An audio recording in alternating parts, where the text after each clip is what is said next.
Ladies and gentlemen, welcome back to the Shirtless Plantain Show. This is the weekend review. You have me, as always, toasting alongside Dean and Coach. Fellas, how's everyone doing today? Yeah, apologies for being a day late, guys, but sometimes we have lives, so there's that. Like that sometimes. In any event, the important thing is that we're here now. And the more important thing is that if you're listening to this from within the continental or any other part of the United States, please go vote if you haven't voted already. Early voting is over in most states, but tomorrow, November 5th, 2024 is election day. So whatever you got to do if you're registered, please go vote. It does matter who you vote for, but I'm not going to go that far with it. But please vote and do the right thing. The fate of the world literally depends on it. Okay, you can pretend it doesn't matter, but it actually does. We're gonna sit there in silence. I know, but if you say anything anti-American, this podcast is over. No, it's quite literally the opposite. So tomorrow is November 5th, and there was a famous British guy that tried to change the landscape of the entire world on November 5th, years and years ago. All for the good of the people. Are you gonna? I won't say his name. I don't want to get cancelled. Guy Fawkes. Yeah. You think we don't have books over here, nigga? What the fuck? Like, you're not special. I don't know. But the gist is, we hold the power, guys. Like, regardless of where you are, the people, the power lies with the people, even if you don't believe it. So yeah, do what you need to do. We're suffering over here as well, believe it or not. One thing before we move on to the next topic. Everyone usually uses Twitter, or X as it's called now. No, it's Twitter. It's still Twitter. Yeah, well, the reason why it's messed up is because of a certain man. Don't let that certain man win. And his people win. That's all I got to add to that shit. In lighter news, well, it's not that light, but, It's not light at all, nigga. No, it's not. It's not. It's still heavy. But, we have to talk about this. Rest in peace to Quincy Jones. He is probably the quintessential Renaissance man. I think we could say that about him, right? That he's the quintessential Renaissance man. If you look around, like everything that you're interested in life, Quincy Jones has had something to do with it, more than likely. Especially Brazilian music. Yeah. I love Brazilian music. Who doesn't? Absolutely. I adore it. Ludacris #1 had a bossa nova sample. Yeah. So, we don't get Nas. It's one of Nas's best songs. We don't get it without Quincy Jones. We don't get a Mobb Deep song without him. It's like there's always something that Quincy Jones had a hand in. So, rest in power to him. 91 years, he lived a life. What was your favorite memory of him, Dean and Coach? Them motherfucker was 91 years old. We don't got no fucking overlap memories and shit. I didn't live through his peak. I didn't see that nigga on TV one time. But I will say he's probably responsible for the best pop music we'll ever hear in our lives since the peak of Michael Jackson. RIP to him as well. I don't think we've heard anything better than that on that level, just objectively speaking. I mean, I suppose we can argue it because it's a matter of taste, but if you want to argue with me about the quality of Michael Jackson's peak output, then you're not the kind of person I hang out with anyway, so it don't matter. But a man response, if he only did that, he would have been the icon of icons. But he was responsible for so much more in our culture. There are very few, like generations rarely get someone this influential in the way that he was influential, and there'll never be another. Some people might be as talented, but they won't have the same impact because time works in a very special way. And what has happened, and the things that have happened for the first time have happened for the first time, and the only time that they'll be the first time. So Quincy was a pioneer, the icon of all icons. He'll be sorely missed, and we will appreciate his work and effort forever. Yeah, I can't say I have a favorite memory of him, but you've always, when his name came up in TV shows and he made like a special guest appearance and shit, or even in films, you felt the gravity of the man straight away. Like everything stopped for that guy. And growing up, I knew of him. I knew who he was. I knew he was essentially the Michael Jackson guy, but I didn't really understand it until adulthood. And seeing him have his fingers in all of these pies and be essentially the guy pulling the strings behind all these like great things, Fresh Prince, all that shit. Like you can't put a price on that level of talent and influence, man. So yeah, RIP to him, man. Like he's been responsible for a lot of shit, man. You guys probably got some pussy because of Quincy Jones. You just don't know it. I don't. I feel like you said so many poignant things and you just had to say that bullshit at the end. What's wrong with you, man? Am I lying? Man. I don't talk about my personal life on this podcast. I'm just saying, man. You know, it's the wildest thing though about Quincy. Like his life overlaps so many people. Like I was reading one time, he said that he bought cocaine from Malcolm X. I'm sorry. I think I heard that as well, but that is such an obscure fact. This man was doing drugs with Ray Charles and Marlon Brando, and then he was doing stuff with Frank Sinatra, doing stuff with Elvis Presley.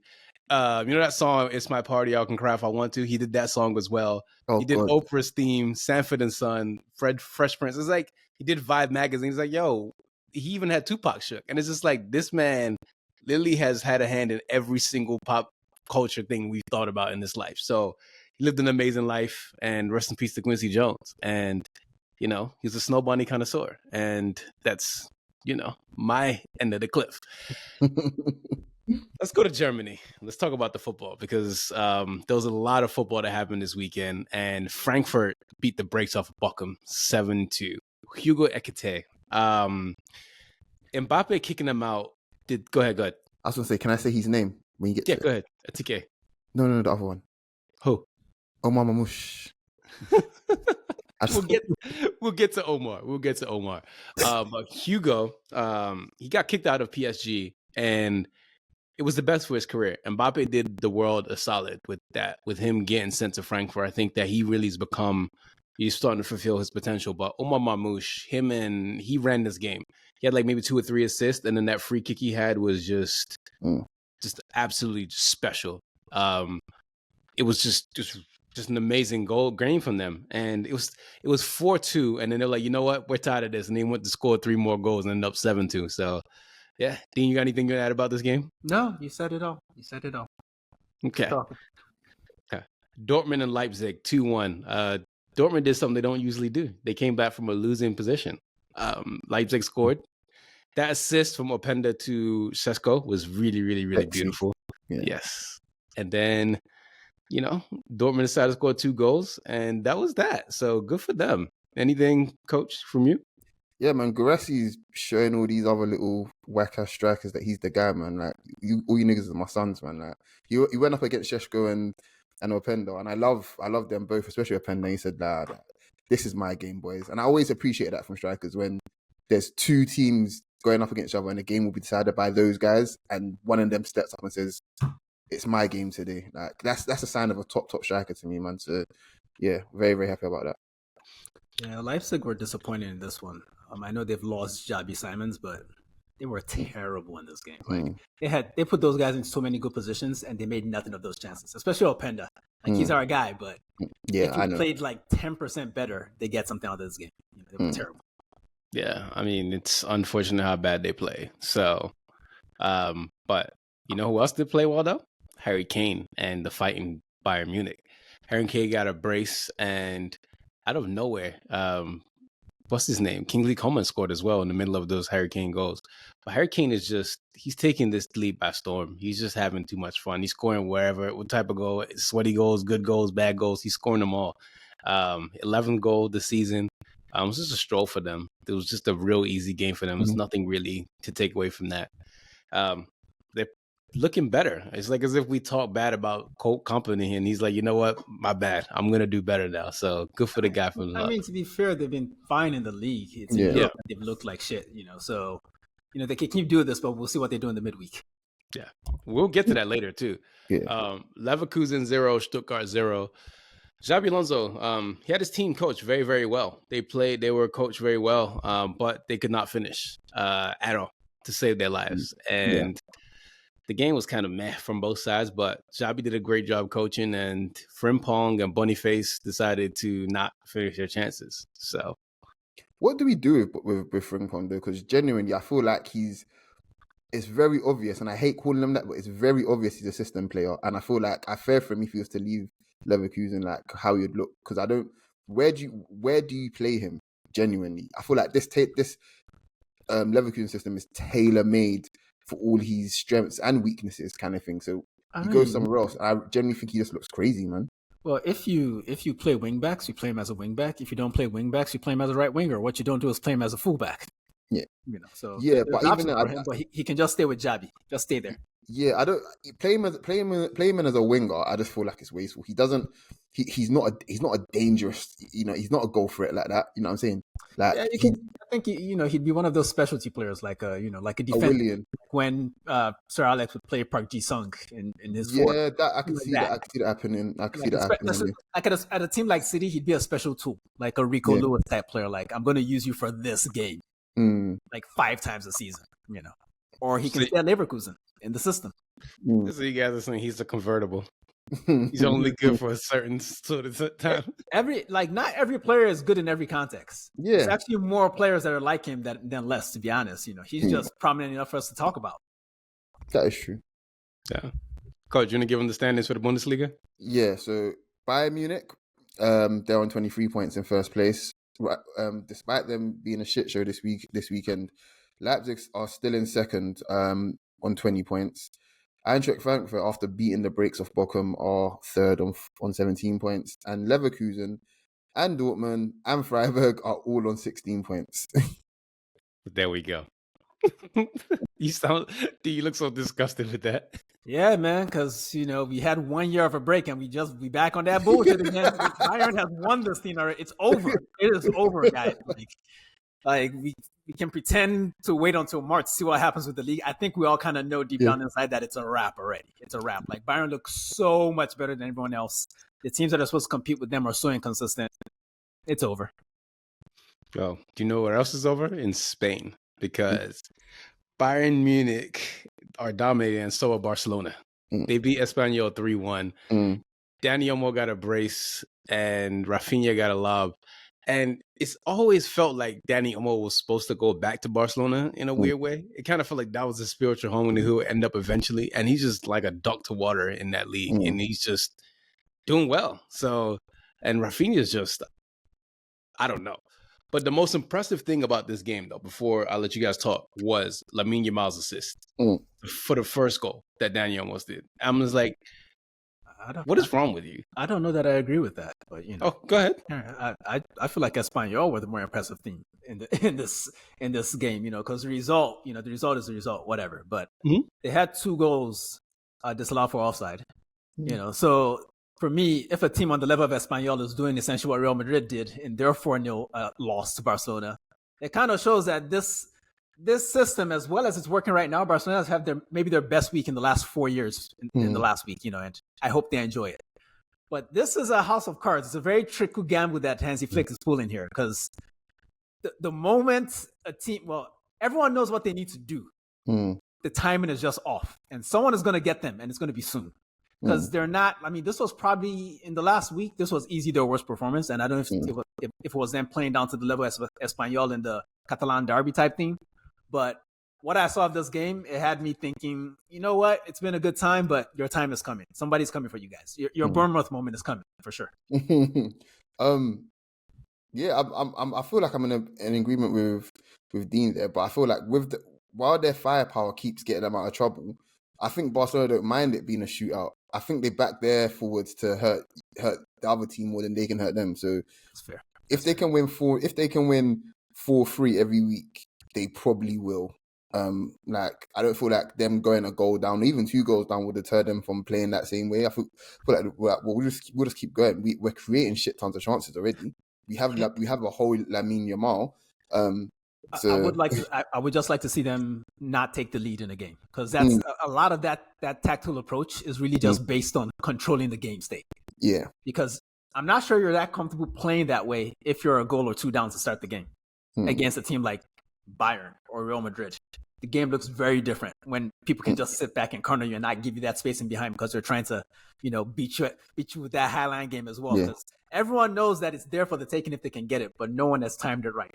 So we'll see what happens. But their moment is coming. They're not getting through the season just beating everybody and conceding maybe 1 goal and outscoring everybody. I just can't see that happening. Like, they've peaked too soon. It's early in the season. They peaked too soon. Walambo. Atletico Madrid 2, Las Palmas 0. The Nepo baby scored in front of his dad, Simeone's son. He scored, and Sorloth scored as well. But it's pretty cool. His son dedicated his goal to Valencia. Obviously, they had the tragedy with the flooding and all of that, so his son dedicated his goal to that. But they beat Las Palmas 2-0. So, good for the Nepo baby score in front of his dad. It's always nice to, make your dad proud. Yeah, man. This is probably the first good game they've played in like 6 weeks. Like Atleti have not been that good this season. Not that we're expecting that much from them, but they did spend 95 million on a striker. So yeah, you kind of think that means you're going to do something in the season, but good for them. You got to start somewhere. So 2-0 ain't bad against Las Palmas. But if Oli McBurney played, they win that game. Yeah. I'm sure. I'm just saying, man. You guys laugh now, but he's gonna sink a big team this season. I guarantee you that he will be the guy one weekend this season. This is a pro Oli McBurney podcast, by the way. Man, like Freedom. The Pala Chris Wood. They're doing the Spider-Man meme. Bury them. Girona and Leganés. The streak is over, boys. Donny Van de Beek played a full 90 and they won. Is anybody playing the lottery this week? I might. I might just do it. But yeah, Leganés scored 3 goals away. They're all really good goals. But they conceded 4, including the own goal and the penalty. But Girona needed the 3 points, and so did Donny Van de Beek. So you know what, Donny? I'm proud of you. You got your team a winning position, so good for you. So good for him. Do you got anything to add about Donny Van de Beek? No. I'm good on the Dutch. I feel wait. Is he on loan or is he actually left? He's there permanently. Oh, that's awesome. Yeah. Okay. Yeah, I just wanted to say I've talked a lot of shit about one Dutchman in the last, 18 months. So I'm chilling on the Dutch, like for the rest of the year. Like, we've done enough damage, Eric took all the slander. Yeah. Man, pass that Dutch. Sevilla lost 2-0 to Real Sociedad. Sevilla's just bad. Take Kubo and Oyarzabal, they got goals midway and each half. And yeah, they got a 3 points against Sevilla. Kelechi Iheanacho, the less said, the better. Someone needs to bring him back. You know where he needs to actually go? He needs to go to Nottingham Forest. He needs to be with the vibes. He doesn't. No, yes, he needs to go to Qatar or Saudi. That's where he needs to go. He needs to go to Enugu Rangers. That's where he needs to go. That man has let me down so much. I'm not going to say he's had a bad career. No, like to play in the Premier League for almost a decade is not a bad career. Then, to continue on in Spain. But I expected so much more out of him, to be honest with you guys. I expected so much more. And the talent is there. Yeah, genuinely. Ultimately, it's been a disappointment, bro. It's been a disappointment. Like he never quite got to that level, if anything, he was the proto Mbappe, but we'll get into that later. The guy runs like he has Eba in his stomach. Such an uncle. He is such an uncle. Bilbao and Betis was 1-1. Bilbao missed so many chances in that first half. And Fornal scored the opening goal for Betis. And, the guy, Alex, came off the bench and it's 1-1. And the XG was crazy. I think that's something you want to talk about, Dean. No, I don't want to talk about the XG. I just want to mention the XG. Like 4.01 XG to get 1 goal is crazy. Like that is obscene. Like that just goes to show how dominant they were in that first half. Like everyone was hitting the bar, missing chances. Go watch the highlights. You have a blast of frustration. Even if you don't like Bilbao, you'd be frustrated watching that shit. I guess you got to call it terrible finishing when it's that many chances. So it was very AFCON. Because they have those Ghanaians up front, but let's not get into that. Coach, can we get the La Liga standings, please? Of course you can. Thank you so much. Barcelona are on 33 points. Fuck me, it might be over. They're on 33 points, but they played a game more than Real Madrid. Real Madrid are still in second on 24 points. Atletico Madrid are on 23 points in third, and Villarreal and Osasuna are both on 21 points in fourth and fifth. Shout out Osasuna. Yeah. Good for them. Let's go with you said AFCON, and that's a great segue because the African Player of the Year, who I'm calling it right now, Ademola Lookman, he showed out against Napoli, and they lost to Atalanta 3. Atalanta beat them 3-0, wearing they both wore weird kits. They wore, I think Napoli wore their Japan kit, which was like a dark black. I don't even know how to explain that color. It looked like a gunmetal. I think it was like a navy. It was nice though. I don't mind it. Yeah, I don't mind it. Yeah. They've got two nice kits this season. Actually, they do. Well, you think the thing about Napoli is that they release a bunch of kits every year, like a lot of kits. So I'm sure we'll be saying this in another 2 weeks with another kit. I mean, they got Armani as the sponsor. They're doing fashion over there. Yeah. But yeah, Gasparini's men showed to Maradona, and they showed out. He is a madman. That is a police officer, man. He had Lukaku in jail. Yeah. It was black on black violence. I was like, I quite enjoyed it. Yeah. I mean, Giuliani would have loved to stop and frisk the way he was on Lukaku. It was insane.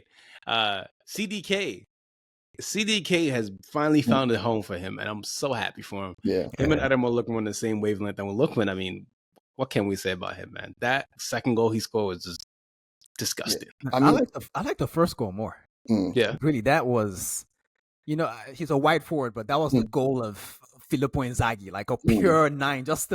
It's almost as if he predicted where the ball was going to land, because when he starts running to get to where he actually finishes it, the ball is nowhere near where the ball is going to land. And it's like he anticipates what's going to happen. It's beautiful. It's beautiful. Like I never seen no shit like that from Wenger. Well, maybe not never, but it was impressive.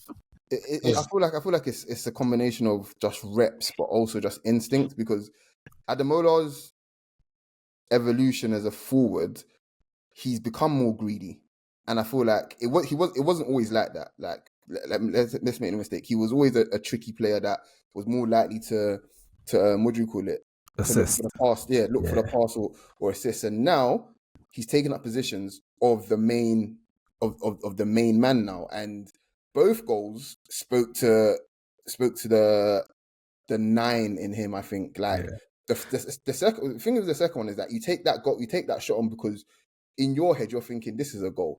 Like everyone else is thinking, but it's a goal kind of thing, and that's where he's at. Like I don't think on form right now there aren't many better forwards than him around. Genuinely, like this whole calendar year he's been insane.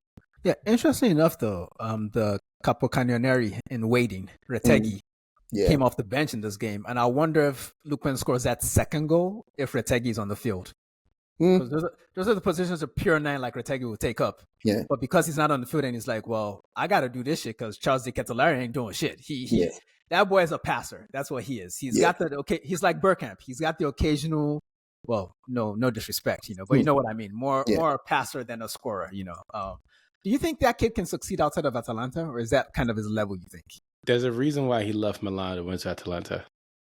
Yeah, what's the reason? That's what I'm asking you. Because Atalanta is good for him, and that's where he belongs. You think that's the peak for him, or do you think there's another level? No, Coach. I'll be honest with you. I'll be interested to see where he's at in a couple of years. That I'm just watching his development there now, because you genuinely never know. Yeah, you never know. You never know. Yeah, and I suppose bring it back to Lookman. He's 27 now. Ademola Lookman? Yeah. So he is around that age, I believe. Yeah. So put it like this: next summer, it could be his final chance for a big move to a big club, and if he carries on this form, you really never know. You really never know. So yeah, it could be Arne Slot could be looking and thinking, I need some of that. I want to have this continuity of Liverpool competing. I don't really want to wait to bring through a new. Let me get in some top quality now, kind of thing. He could be at Arne Slot's landing. You never know. Like that's the level I think Ademola Lookman's at, and if he maintains this, why not? He could be at a top team playing in the Champions League. Wait, I thought we were talking about CDK or Lookman as the move. As far as Lookman, I know Lookman's going to get a big move. I was talking about CDK. CDK yeah. No, I'm CDK. I think he's still got his cutty teeth a little bit more. I think at Atalanta. And he's only 23, so who knows? Exactly. Who knows? Lookman, on the other hand, I think that he deserves a big move next year for sure. I think he should definitely get a big move next year. I want to take my thing I said about Retegui back. I'm sorry, I lied. Because Lautaro Martinez is disappointing me. He scored, and we'll talk about that now, actually. Inter beat Venezia 1-0, and this was Lautaro Martinez's first goal at San Siro in 249 days. It was 9 games, but but still, Dean knows it all too. That's why Dean's being quiet. I already tapped out. I already tapped out of this whole title race shit. But yeah, same shit I was saying. You know, like they won the game. Credit to them for winning the game, but Jan Sommer had to make a bunch of saves. And to be fair to Inter, they created way more chances than they gave up. But I don't know. Maybe I'm just old now, but I don't trust when, you know, kind of like the Barcelona thing. I don't trust when the idea is that we're just going to outscore the other team. It don't work. You know, especially when a nigga like Lautaro is supposed to be your main goal. I don't know, man. That's not a plan for success. You know, that's not going to be Conte, you know, even if he had a bad weekend. So, and they play each other on Sunday. So, stress day. While I did. I'll just be honest. You know, I don't want to kick a man when he's that. Well, I do actually, but you see with Lautaro. Now, let me be real. You see with Lautaro, right? He's a player that benefits from the 2-minute highlight package era we're in of football. He is the biggest beneficiary of that because people don't watch this guy for 90 minutes, right? I do. He's not athletically gifted. He's not quick at all. He's not particularly strong at all. Why they call him the bull? He's basically like Azet. That's what. Why do they call him the bull? Genuinely, what is that? Because he's not of his haircut or something. The celebration he used to do in Argentina. It's some bullshit, man. That's what it is. Yeah, back in the day, the bull used to be niggas like Amokachi. Yeah, I'm saying, not this little bum. Like, this is what I'm saying. So what he is to me is he's a very clever player. I'll give him that, and he's got some excellent ball striking, but he's not gifted like that, and he's got a bit of creativity to his game, obviously, because he's not a main out and out number 9. But genuinely speaking, I just do not trust that guy. The numbers, blah blah blah. Look, like South American strikers, when you're a good South American striker, all due respect, in 2024, you won't be at Inter Milan, and Inter Milan obviously are still the reigning champions and whatnot. But you get what I mean by that. Like, if Lautaro was really, and I mean really, really, really fucking good, yeah, he would have left Inter. Genuinely, I really think so. Damn. I'm just saying, man. And Marcos Thuram is not consistent either, but we already knew that. I'm not gonna shit on a black man. I'm sorry, I know what he is. So. Well, I mean, you ain't got to shit on him for him to be shit. You know, I'm just saying. Yeah. Juventus 2, Udinese 0. Marcus's brother Kefren scored a goal, but it really wasn't a goal. It came off the backside of Maduka Koye. Great move, though. Yeah. And Savannah scored, and Juventus was comfortable. And against another team in black and white stripes, so they look comfortable. And they wore their little yellow uniform. So, and Torino, who might be Torino RB. Speaking of Bull, the Bull is going around today. RB Torino. Apparently, they might be part of the Red Bull, family cipher, whatever they want to call themselves over there.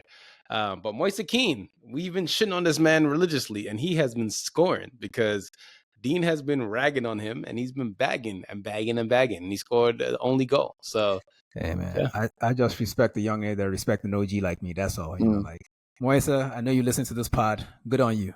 I'm gonna keep shit on you though. I gotta keep you motivated, nigga. Like none of this positive reinforcement shit. Okay, and drop a new song, man. Like your songs are way more entertaining than watching you play. You know, I'm a fan. I got you on my Spotify, all that shit. You know. Verona beat Roma 3-2, and let me tell you something. Roma are a mess. Okay, they are a big, fat, stinking mess. Yeah, Totti might come out of retirement and play for them. That's how bad they are. Because, I don't know. Sule got a goal, Dovbyk got a goal, but Juric's time is up. They can't finish. They don't have any good set pieces. Their build-up play is terrible. They close a whack. They linked to Frank Lampard. Like, yo, what else? How else can I say that this is basura? So can you just repeat that again for the disbelieved listeners, i.e. myself? They're linked with who? Frank Lampard, Jr. Harry Redknapp's nephew. Yeah, Frank Lampard Jr., not his father. Yeah, Birdman Jr. Yeah. So who? Wait, Frank Lampard. Yeah, the one and only, man. Yeah. No, but this is giving me very much Steven Gerrard and Saudi vibes. Like, what the fuck is a polar bear doing? In so Roma are owned by Americans that don't talk to the media, the Friedkin family. Yeah. And they are currently interested in, I think, buying Everton. So they're not paying a lot of attention to what's going on in Rome right now. So yeah, I'm seeing links to Claudio Ranieri because he's from Rome. I'm seeing links to Frank Lampard. It's bad, man. They need to do something. I don't even know that firing the coach will make much of a difference. This is not a coaching issue. It's kind of a vibes issue at this point. Like shit is just bad, and the owners don't care. Is anybody worth saving on Roma? Player wise?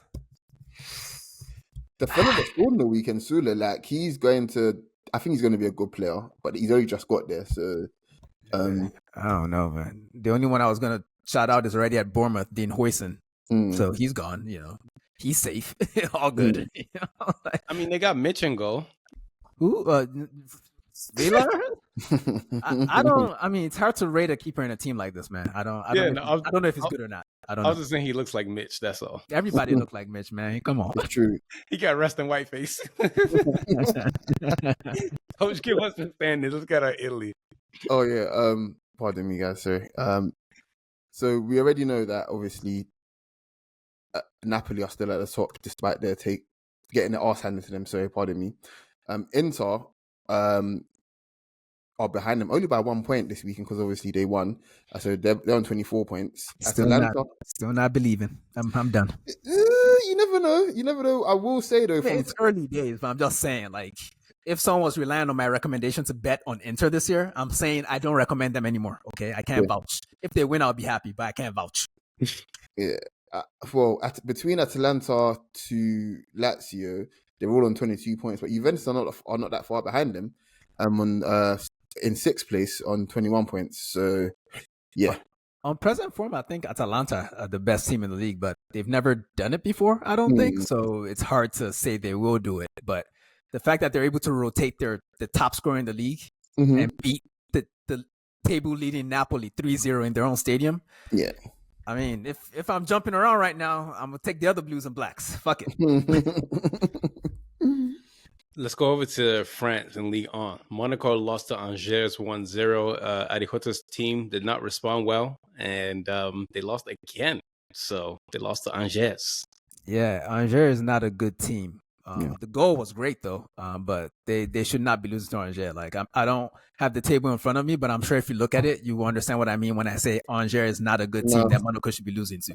No. And I thought Monaco were going to be the team to maybe go up against PSG this season, but 2 weeks in a row, I'm sorry, man. Last week, the excuse was that they had a red card in that game. This week, this team, even if they had a red card, they should be Angers. So I don't understand what's going on over there. Yeah. This game I watched in particular because I saw Coach's boy Jonathan David score, and I was pissed because I was like, I can't have this man be right. And then Ainsley Maitland-Niles decided to send an across to Malik Fofana, who I bigged up, and he scored and tied it up. So fuck you, Coach. It doesn't matter. Look, them man might have drawn, but he won in it. And I won as well. So there's that. Look, man, I won't be denied, man. I know I can smell a good striker pulls a mile away. Okay, Nagizio Romano. Enough from you. PSG and Lens was 1-0. Bryce Samba had a whole bunch of saves, 7 of them against PSG. He let in Dembele's goal and in the 4th minute, and PSG got the points. So there's that. Almost certainly a deserved win. Bradley Barcola looked pretty sparky in this one, but he wasn't efficient with his finishing, which happens. He's still pretty young, but he's looking like the cream of the crop in that PSG team, at least as far as the attackers go. Yeah. My favorite game of the weekend, Nice versus Brest. Nice Brest. Nice beat Brest 1-0. There's always a nice joke with Brest. Evan Gussan scored his 6th goal in 10 games, and Nice went away to Brest and they won. And Dante set a record. He's the 2nd player in Ligue 1 to play after 41, being 41. Can I take a guess? I might be right, but is it Toulalan that was the other one? Jeremy Toulalan? I don't know, nigga. We didn't say we had the answer. We just said we had the stat. Can someone, one of the listeners, let us know, please? I'm very curious to know, but I feel like it might be Toulalan, but because he's had grey hairs forever. So no, it wasn't. It was Montpellier captain Vittorio Hilton. In 1956, he was 43 years old. Shit. Well, I guess it wasn't Toulalan. And then Mondana Mondana was the 3rd one at 39. So there you go. But he's still playing, isn't he? Yeah. Steve Mondana, yeah. Yeah. He's got a face of a dictator. Auxerre beat Rennes 4-0. Auxerre hasn't beaten the team by 4 goals since 2012. Mm. And Obama had his second term then, so. Like, everybody knows the world really ended in 2000. Like, this is we're just finishing out the simulation. Like, this is AI controlling us here, So, shout out to Auxerre for taking us back to the reality, if you will. Yeah. Can I just say, Auxerre, to me, we don't really speak about them, but they are a Heritage League R team. Like, when they had the PlayStation on their kits. Yeah, like they really are. Like, Jibril Cisse, like they really are. And I would like to see a small resurgence from them.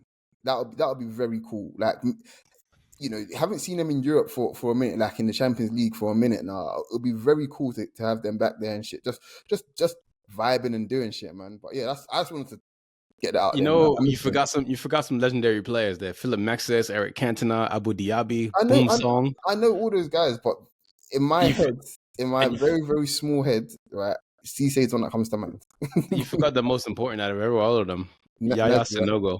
No, Najee was at Marseille. My bad. Yeah. I'm sorry to violate the rule on the podcast, but my favorite Bordeaux player, Auxerre player ever is Yohan Gourcuff. Yeah. Like that one season he had there, with the jersey with the V's on the top, because they're not wearing that this season for whatever reason. But wait, was he at Auxerre? Was he at Auxerre or Bordeaux? Was that Bordeaux? Bordeaux. We sure? Yeah, it was at Bordeaux. It was Bordeaux. Yeah, wrong. All right, my bad. I knew I shouldn't have brought the white man up. wrong crip set, my guy. There you go. You talking about the Rolling 60s? Lost to Marseille 2-1. Neil Mopé, guys, second goal in 6 games, and one of the nasty guys scored. I'm not gonna say who, but one of them scored, and they recovered well from the Ligue Classique, humbly. So, you want to give us the league on standings? Of course, I will.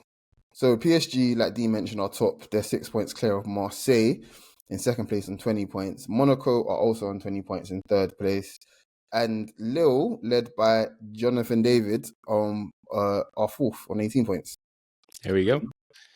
We're going to go over to England. We're going to go over to the Premier League. And we're going to talk about, first of all, Arsenal-Newcastle. There's a whole entire podcast out with Coach, Gabby, and Mitch.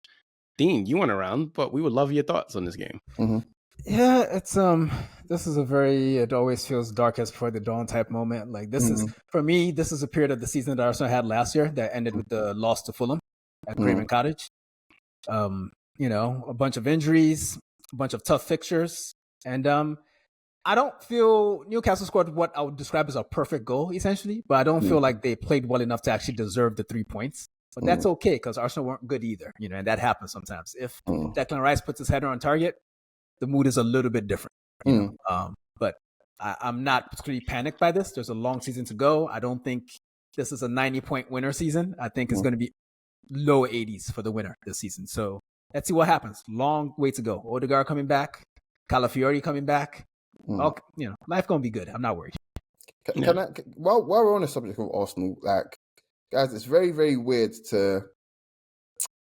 Two things, actually. It's very, very weird to throw in the towel when a team has obviously shown how good they are, especially when you have substantial evidence of improvement year on year. It's very weird to throw in the towel and then start talking about a failed project and ripping things up and starting again. And, this person needs to go and that person needs to go. That's weird in itself. The second thing is, it's probably even more weird to tie a club's success to someone that doesn't actually play on the football pitch. Now, we know Edu is going to leave now. They've given him the entire GDP of Mykonos to leave, which is fair. And I wish him all the success, by the way. I think he's been great for Arsenal. Absolutely. I think it splits into 2 parts here. How are Arsenal before he joined us, and how are Arsenal now he's leaving? That's it. There's nothing. There's no discussion to be had there. They're not gonna fuck around with all that shit. That's literally it. That's how you evaluate his time at the club. Like, he sucked when he showed up, and now we don't suck. The end. But even so, the best thing about Edu leaving is that he's not Mikel Arteta. Yeah.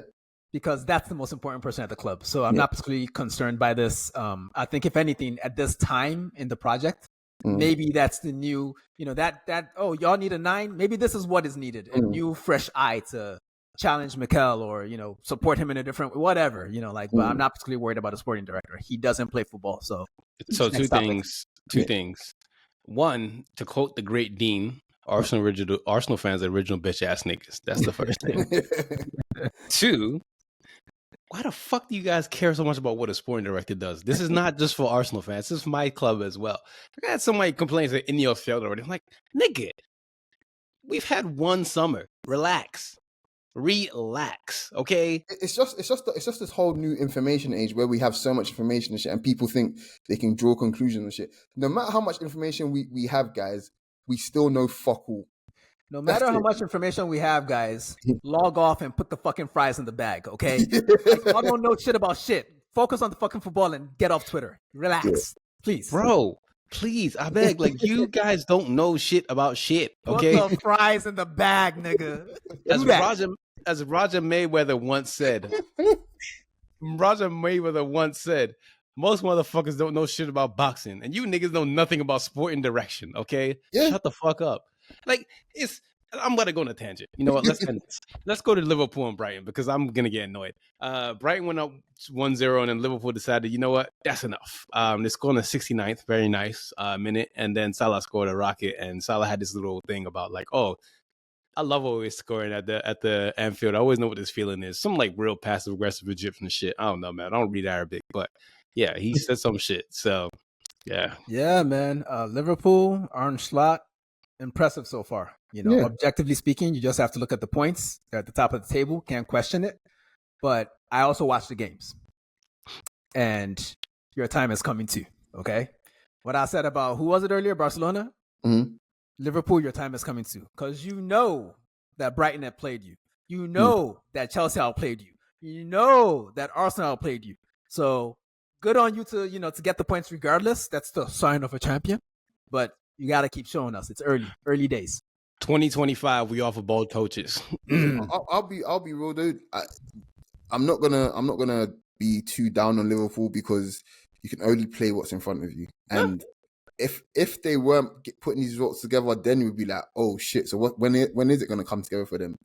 But there just seems to be this air of, oh no, we're not title challengers, and we're just guys. You have Alisson, you have VVD, you have Trent, you have Salah.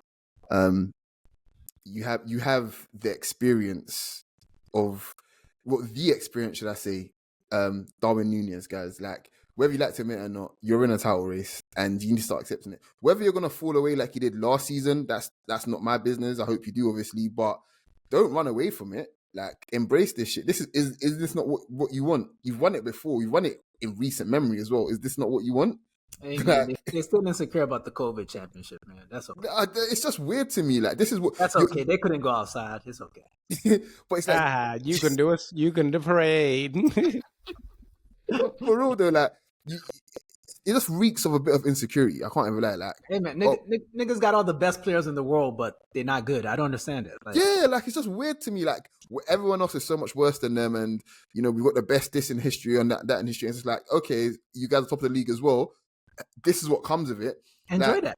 Yeah, like, I'll probably round it off here, but I saw a tweet this morning from Tim Stillman, and when he's not being grumpy, and he was just basically saying that he's very sure Liverpool will be able to handle the pressure, kind of thing.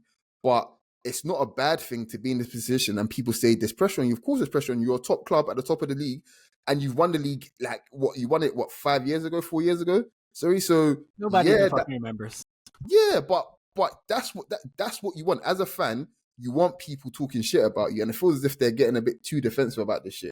Like, I love it. I love the fact that everyone is really sticking a knife in on Arsenal, because that tells me one thing: niggas are shook. It's that simple. So Liverpool fans embrace that shit. Fuck them. Ipswich Leicester 1-1. Both these teams are probably going to get relegated, more than likely. Yeah, definitely Ipswich. Absolutely Ipswich, I get relegated. Yeah, but that Leif Davis go, though. Yeah, sweet. He's got a wonderful left peg anyway. Like, his left peg is great. You smack that shit. Yeah. Bournemouth beat Man City 2-1. Milos Kirkesh. You better learn Kirkesh. Kirkesh, you better learn 3-4-3. That's all I'm gonna say about him. But Arola's team, man, they are really good. Well, yeah, I mean, it's not as if, Milos Kirkes was a guy that was nominated for Golden Boy. I mean, he's a Hungarian left back. He's a good player, It just so happens that teams that are seen as small in the Premier League can afford to buy players that AC Milan can't buy. Ain't no small teams anymore, man. I'm not trying to hear none of that shit. The only small team is Liverpool, okay, as we discussed previously. Everybody else is a big team that can give you a bad day. And City caught a bad day. I really enjoyed watching Kyle Walker. He's done nothing to me personally, but nigga, leave the football before the football leaves you. What they be saying now? Yeah. It's about that time, baby. Put the fries in the bag, bro. Do you know what's funny? So many, like, so much chatter I saw online the last year about, we need to find an upgrade for Kyle Walker. Oh, let's go get Jeremy Frimpong. And I was like, please do that. Please. Oh yeah, he's been at Man City already. He knows the club.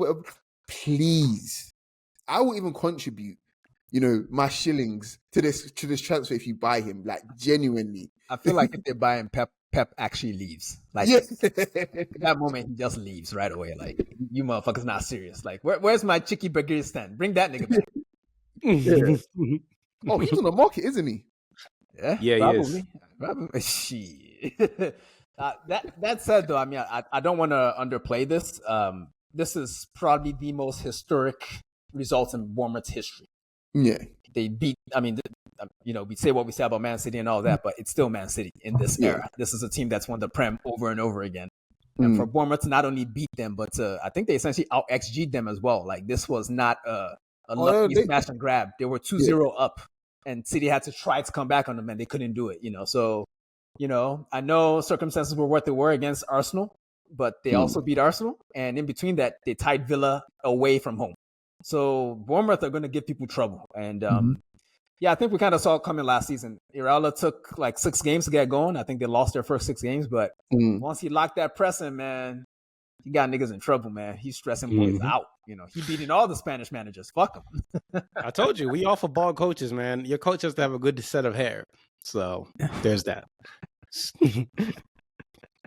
Southampton beat Everton 1-0, and it was like a late goal from Eden Armstrong, like the 86th minute. And I mean, Southampton's like, look, if we going down, you coming down with us. So, do you know the funniest thing from this game that probably didn't happen on the pitch? So Beto equalized, and then it got called back for offside, and the Southampton admin literally posted the Sean Dyche meme, but they didn't post the whole thing. They just posted like a quarter of his head, but you know exactly what the meme is from, and it was utter woke nonsense.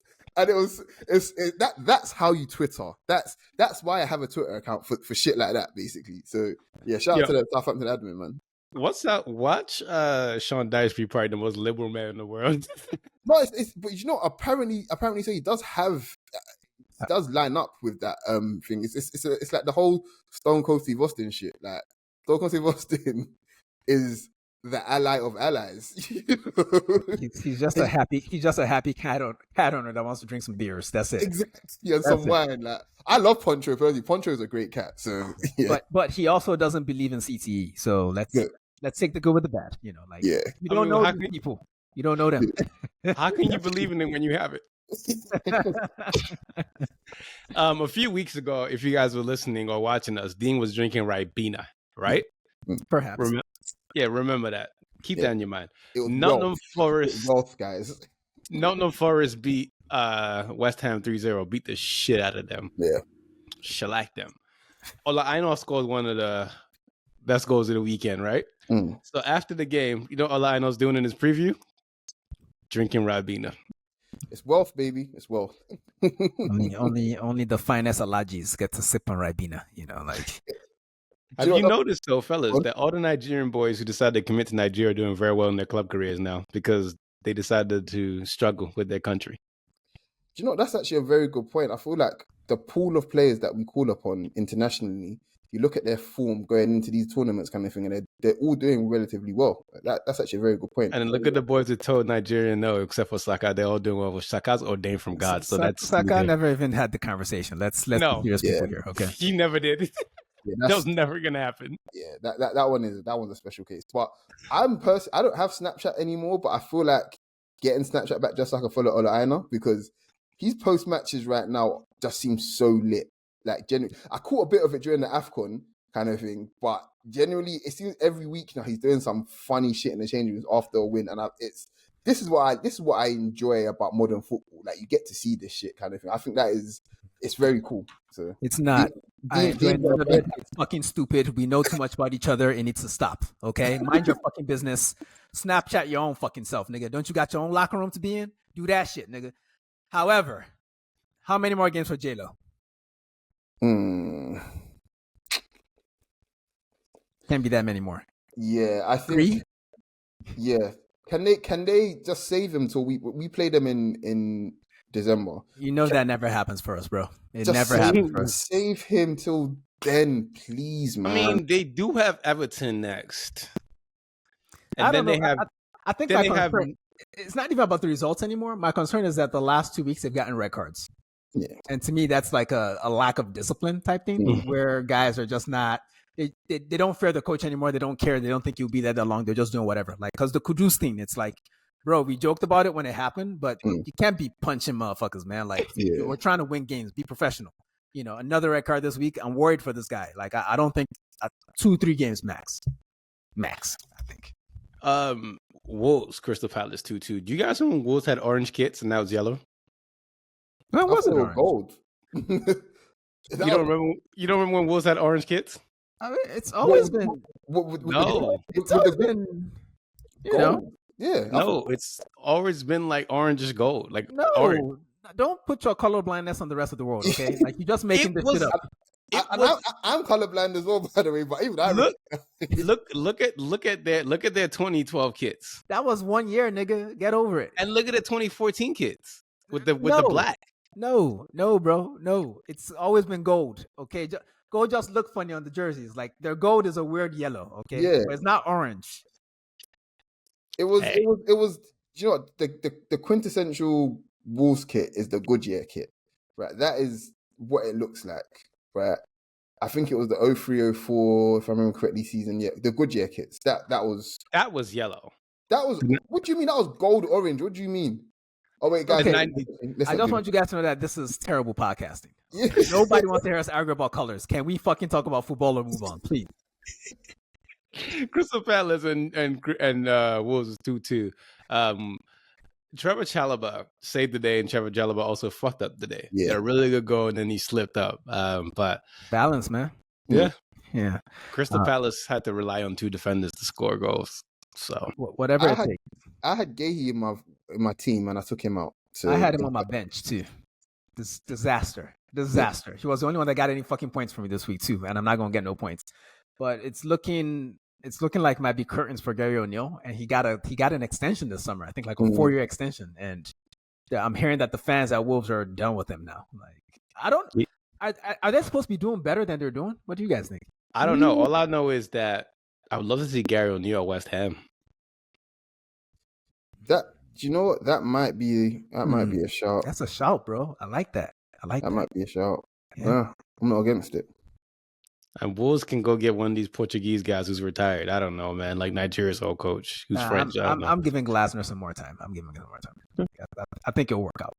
Okay. Yeah, I just think it's just a little bit of a luck thing with Palace. They don't look bad. The thing is, one thing I will say with Palace is that they don't actually look terrible defensively. Like they are able to hold a good structure and to not. I mean, the United game was a United game. So United were exceptional that game, but even then they kept a clean sheet. You see what I'm saying? So yeah, like as long as you're a team in Crystal Palace position and you look solid defensively, I don't feel like there'll be pressure on him. So like before we move on, Tosin, I just want to point out that Tosin coach just evaluated a team based on their performance against Manchester United. And I feel like you're threatening the credibility of this podcast doing some shit like that. Don't do that no more, bro. You insulted my intelligence. You disrespected me. Tottenham, they and what's it called? A really, really treacherous twins, them and Dortmund, because they were also down 1-0 and they decided to do a comeback themselves. But they beat the piss out of Aston Villa 4-1. Aston Villa looked like they didn't know what was going on. And shout out to James Maddison. He was came off the bench and scored a free kick, so good for him. Dominic Solanke. That's the kind of goal he likes scoring, the goal in a 3-goal win right there. Those goals that don't fucking matter. Yeah. Go on and cut that Sunday roast, bitch ass nigga. Rubbish player. Man United Chelsea was 1-1. Coach and I did the United podcast on that one. I never asked you this, Dean, but what do you think about Ruben Amorim? Oh, I'm a fan. I think for me, evaluating a coach has very little to do with tactics. I mean, well, not little, but when it comes to a club like United, all I'm looking for is the charisma. Like when I watch you in a press conference, do I believe you? Whether you're lying to me or not, do I believe the lie? And with Ruben Amorim, I believe the lie. I just saw a press conference of him. He's still at Sporting. He has to play, I think, City tomorrow in the Champions League. And Gary Cotterill, the same asshole that accosted Eric Ten Hag at the beginning of his reign, goes to the press conference and starts insisting that this man's speaking English. And he's just like, nigga, no. And that for me, that's a man with some fucking cojones, and that's a good place to start, Coach? I just want to say, I like a lot of British journalists and a lot of people in the media, like I generally do. We've had some really good guys on this podcast. When I say a lot for me is like 3. So if you guys know me long enough, you know how I feel about refs and British media in general. But I'm not saying I'm not advocating for violence on unsuspecting journalists, but I feel like the threat of violence should be on the table for them acting that way. Okay, Donald Trump, shut the fuck up. Can we move on now? He thinks he's Matt Barnes. Sometimes violence is the answer, No, but for real, like, it's so disrespectful. Like, this is a coach that has forgotten more about the game than you ever have, despite him being younger than you, kind of thing. And you think you can just heckle him like that. That is so disrespectful. It was so uncomfortable for me to watch. Why? Like, it's disgusting. It's honestly, I don't even put that on the media. I put that on the press officers of these clubs. Why are you letting this happen? Like, the second that starts escalating, can someone just tackle this motherfucker or slap him in the mouth with some shit? Like, it's legal, man. It's legal. Just at least in America, it would be legal. If y'all don't go vote, please. I'm begging you. Please go vote. And the game today, Fulham and Brentford. Boy, that was a fun game. Harry Wilson stole the show. Stole the game too. He did. Both of his goals are so fun. That's what we pay for, man. That is pure Barclays entertainment right there. Yeah. I will say though, on Brentford and maybe a lot of other teams as well, maybe including the team I support, I really despise this idea of okay, we take the league, now let's see what you got. Like, if you're playing well and you've scored a goal, why not try to press your advantage, at least for a little bit? Brentford just sat in and just did that bullshit, nasty mid-block, D-block, mid-block, D-block for the next 60 minutes or so.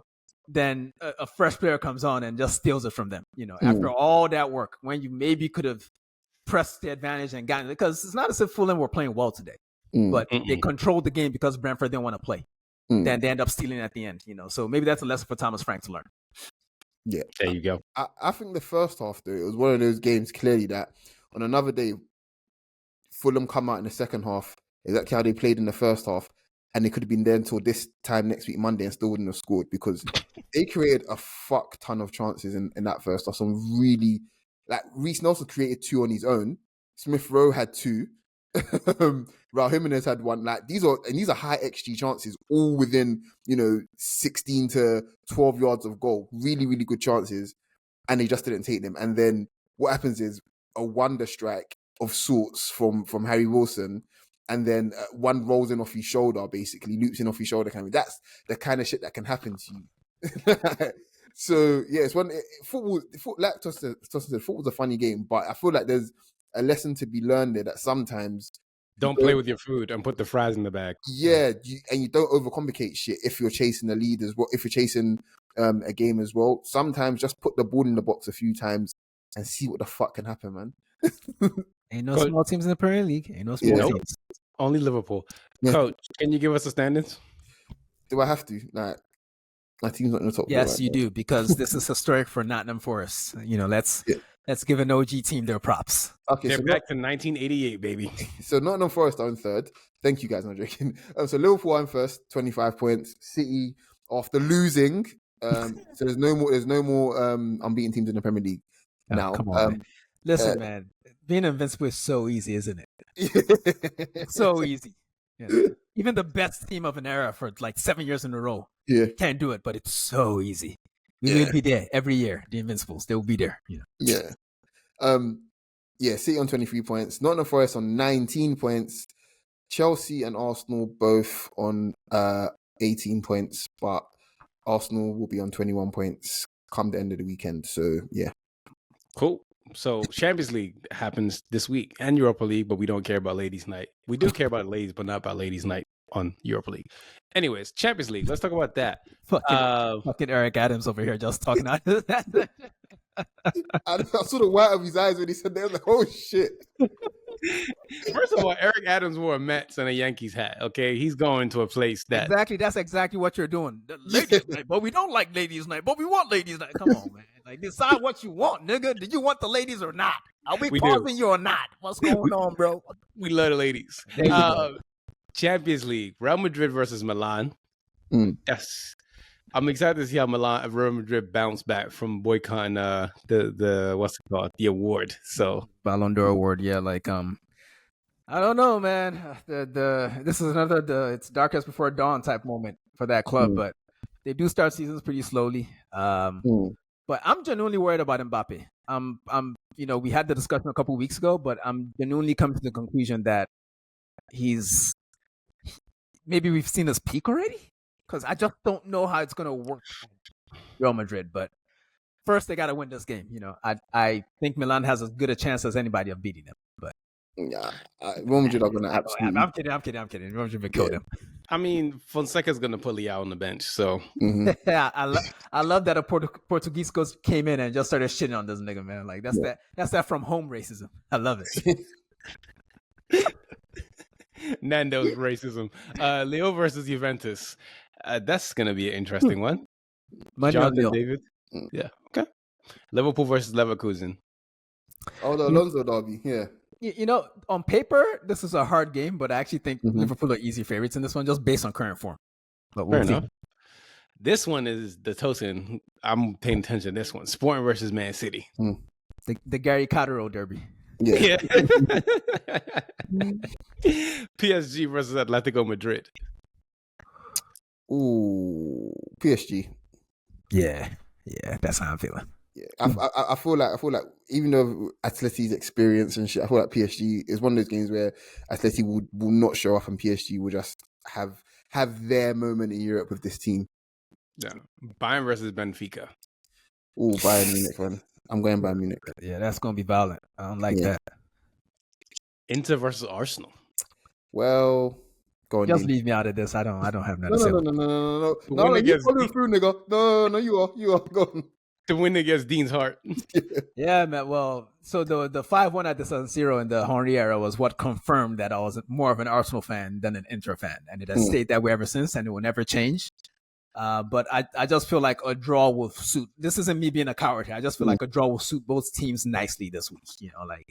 Inter, even though they won over the weekend, like we said, they didn't look that good. The defense isn't that great at the moment. Arsenal obviously going through their fallow period of the season. So, if the coaches can just shake hands in the back before the game, I'd be happy with that. Yeah, I'm with Dean on that, but I want to win personally. Yeah, always, man, always. I want to win because I just want to heap misery on Lautaro Martinez. That's my goal. So. Man, like 20 niggas on Arsenal team out of form right now, man. I'm not trying to heap misery, man. I just want to get home, man. I just want to get home. Your Honor, he pussy. Stuttgart versus Atalanta. This is the hipster match of the week. Oh, my God, just tactics galore. I'm excited for this one. Yeah, but I'm excited for that eventual 4-2 Atalanta win. I'm calling it right here. Ademola Lookman brace. Yeah. We'll be there. Undab is definitely ruining my life again, so there's that. Fellas, we've reached the end. Anything you want to add before we get out of here? Love you guys as usual. Like, share, subscribe. The comments on Insta and shit. and YouTube. We see them all. We respond to them all. More of that, guys. Just we're a community. Talk to us, man. Man, I know too much about you, mother. Don't talk to me, but talk to Coach though. You know, like, he love y'all. Like I just like y'all a little bit. And for myself, Tosin, Dean, Coach, we're out. Peace. Peace. Take your shirt off. Take your shirt off. Plenty.